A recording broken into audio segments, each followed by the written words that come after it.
The gospel lesson today comes from the Gospel of Luke, the 12th chapter, verses 13 through 31. Listen to these great words from our God. Someone in the crowd said to Jesus, "Teacher, tell my brother to divide the family inheritance with me." But Jesus said to him, "Friend, who set me as a judge or arbiter over you?" And he said to him, "Take care, be on your guard against all kinds of greed. For one's life does not consist in the abundance of possessions." Then he told them a parable. The land of a rich man produced abundantly, and he thought to himself, "What should I do? For I have no place to store my crops." Then he said, "I will do this. I will pull down my barns and build larger ones, and there I will store all my grain and all my goods. And I will say to my soul, 'Soul, you have ample goods laid up for many years. Relax, eat, drink, and be merry.' But God said to him, 'You fool, this very night your life is being demanded of you, and the things you have prepared, whose will they be? So it is with those who store up treasures for themselves, but are not rich towards God.' He said to his disciples, 'Therefore I tell you, do not worry about your life, what you will eat, or about your body, what you will wear. For life is more than food, and the body more than clothing. Consider the ravens, they neither sow nor reap, they have neither storehouse nor barn, and yet God feeds them. Or of how much value are you than the birds? And can any of you, by worrying, add a single hour to your lifespan? If then you are not able to do a small thing as that, why do you worry about the rest? Consider the lilies, how they grow. They neither toil nor spin, yet I tell you, even Solomon in all his glory was not clothed like one of these. But if God so clothes the grass of the field, which is alive today and tomorrow is thrown into the oven, how much more will God clothe you, O you of little faith?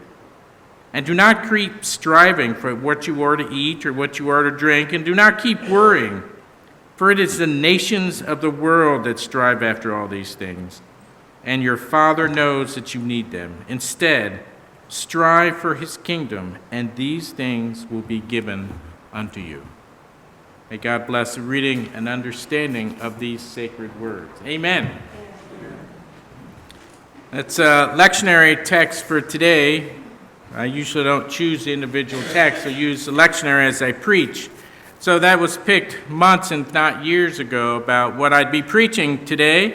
And last Sunday after church, I put it in the bulletin because I was still technically on vacation. So I just transferred it into the bulletin and did the bulletin up this last week without thinking much about it. And then I went in last night to study and read and write my sermon for today.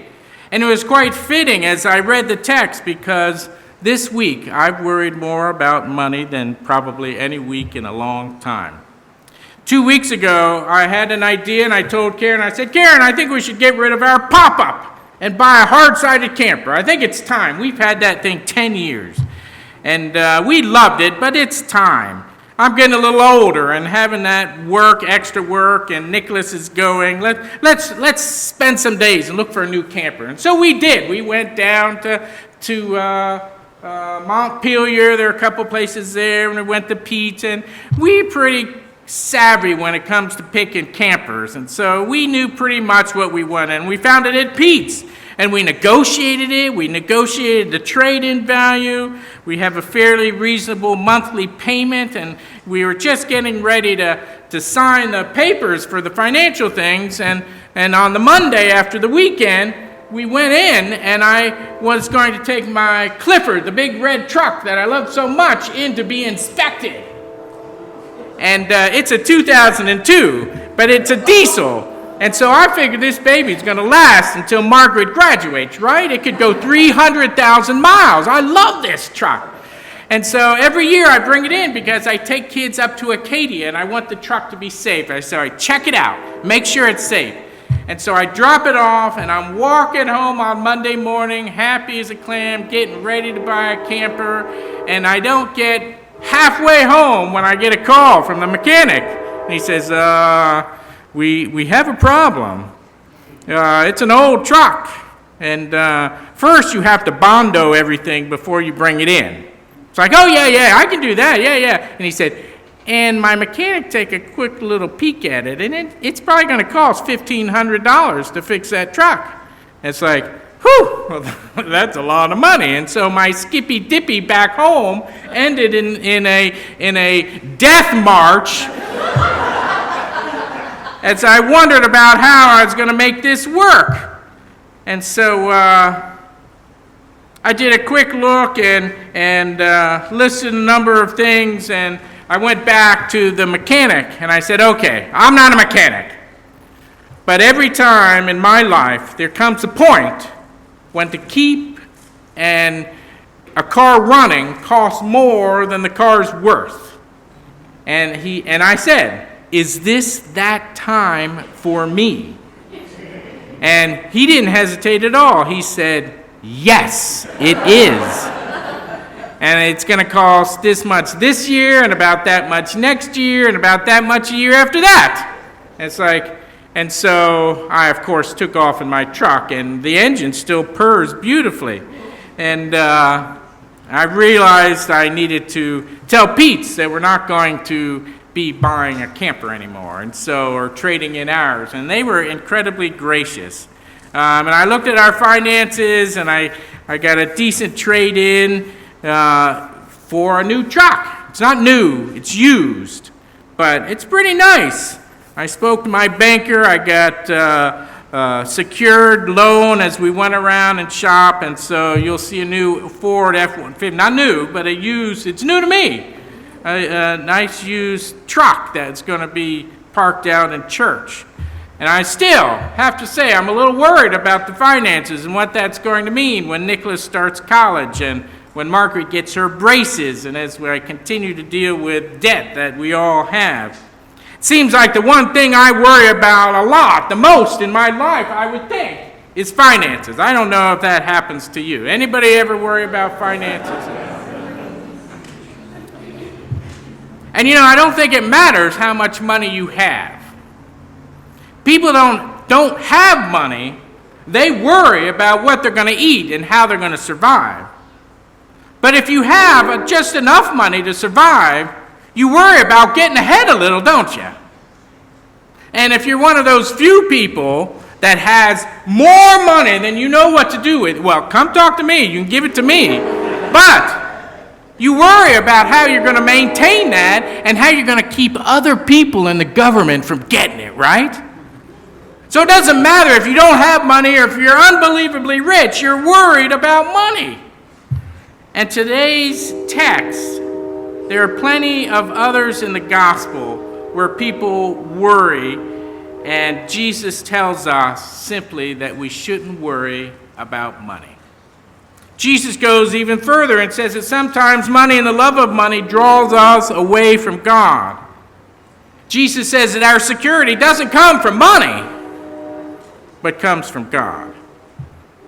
Jesus exposes the rich fool's inner thinking and exposes a man whose only thoughts are about his wealth and how much he has and how it will allow him to eat, drink, and be merry into the future. And it seems to me sometimes, and I'm a minister and I have an odd perspective, but that's what so many people are concerned with in today's culture. Our belongings, our status, our accumulated wealth, our 501ks, whether you're poor or rich, the focus in our culture seems to be so focused on money. Do y'all of you pick up on that at all? It seems to be that way. And Jesus calls the person who's caught in that trap a fool. He calls him a fool. It's a parable. He calls him a fool. By the way, maybe it's because he's preoccupied with stuff. Maybe he believes there's security in his own self-sufficiency. Maybe he thinks that stuff will make him happy. Maybe he thinks he's in control of his own life, right? We all do that. Maybe he thinks he's totally He is totally isolated from anybody else. And in this parable, there's no thought of family or friends or community or the temple or the neighbors or the poor. The problem is not how much he has. The problem is he can't hoard it and keep it all. He could say, I've had a great year on the farm, and I've got so much stuff around here, I'm going to fill my barn up, and anything else I'm going to give away to my neighbors and the poor. He didn't think that. He didn't think about anybody but himself. Money and worrying about it and focusing on it and understanding your self-worth from how much you have makes this man a fool. And all of it draws us away from God and about living into the kingdom of Jesus Christ and draws us into a negative spiral of anxiety and worry. And I started the sermon by saying, I'm preaching to myself as well. I mean, we're Americans. We have money. We like money. We're capitalists, right? But sometimes it's too much. And Jesus helps us get past this worry, this oppressiveness that sometimes bears down on us in some easy ways. He says there are three things that we should know. One, simply put, life is more than food and clothing. Life is more than money. By the way, life is more than money. I always remember going down to Chile. We had a sister church down in Chile. It's not in my notes. I'm going off, so who knows how long we'll be here. And so we went down to the Pentecostal Church of Chile and met this group of people. And they were, in California, when you go up the hills, the higher you are, the more money you got, right? Well, down in Chile, the higher you are, the less you have because you have to walk that much further.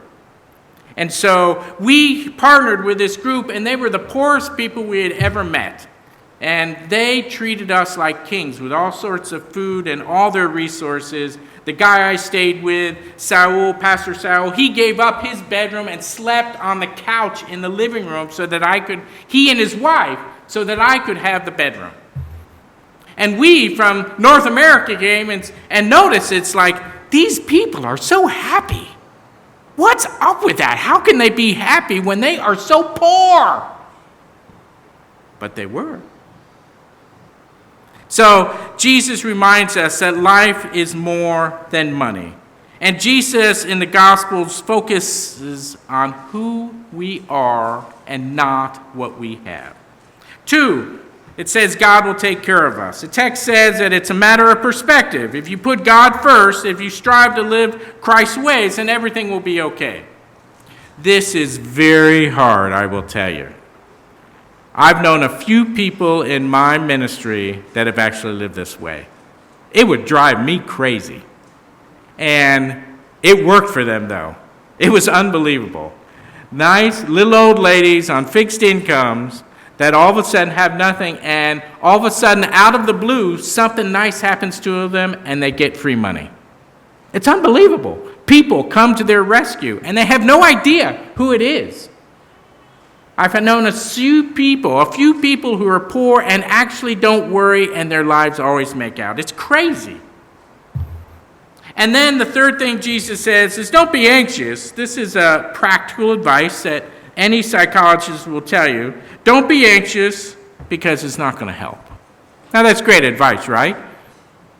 Just don't worry because the worrying does not help you. And so we all worry about money.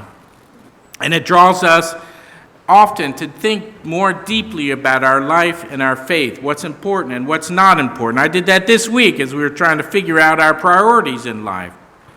And what is simply wasteful and unneeded. Jesus tells his followers not to worry about money, not to get caught up in materialism. And he says a couple things that you can do. One, divest. He says, get rid of your stuff. Give it away. Just give it away. And I have to say that it's great advice. There are a few people that as they get older, they realize that they're surrounded just by stuff.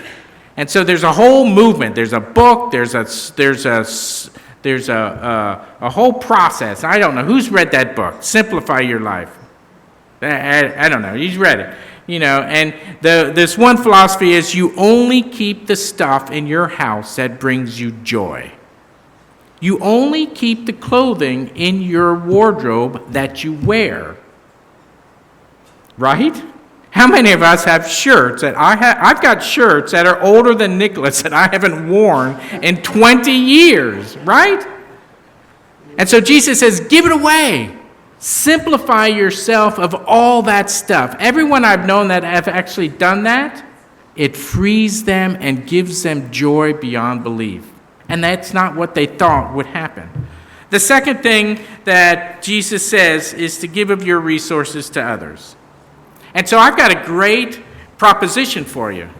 All of you, go to your houses and get all the stuff that you no longer use or need, and give it away or sell it and give that money to some organization. Just try it. One way or the other, we need to not be so caught up with our money and our belongings, both as individuals, but also us as a church, which is pretty hard. It's sort of like, I'll stop, but let me say it. It's sort of like a couple things in the church. It's like when you're sitting at stewardship, the stewardship committee, which everyone loves to serve on, and you think about how we can get new members in the church so that we can get more pledges so that we can pay our bills, right? How many times have you had that discussion? It is exactly the opposite discussion of what you should be having. You should be talking about the incredible ministry that we're doing and that people will want to be a part of that ministry. And when they're a part of that ministry, what happens when people are invested? They give. But if you start with giving first, it sabotages the whole process. And the second thing is this capital campaign, this place, it's a pain in the neck, right now, okay? It's a pain in the neck. But when this is done, this church is going to be so situated for ministry. We need to use the money we're investing in this facility for the ministry we have so we can reach out and do more ministry. It's not so it looks good. It's so it allows us to do ministry in the community. We need to always focus on the ministry and building up the kingdom and not on the money stuff. And that's hard to do, but we're called to do it. Amen. Any questions? No questions? Wow. Okay.